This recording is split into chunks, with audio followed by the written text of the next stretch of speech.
Labs can feel stressful. It is okay to feel a bit unsure when you re-handling new equipment and chemicals for the first time. But what if you could practice without any of the pressure? Introducing the AR Lab simulation for acid-base titration. With just a phone or tablet, you can see a virtual lab overlaid on your real world.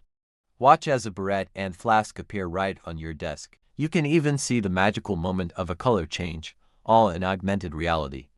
This is your chance to practice safely and build your confidence. Let's walk through the titration process step by step.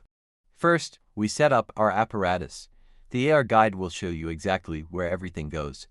Next, add the indicator to your flask. See how the solution changes color. Now, carefully start the titration, adding the solution from the burette drop by drop.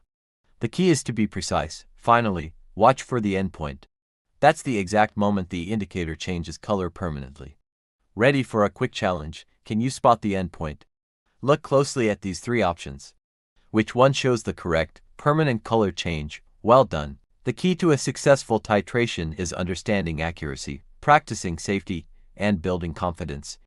With the AR simulation, you can master the technique before you even step into the lab. Remember, practice, then perform.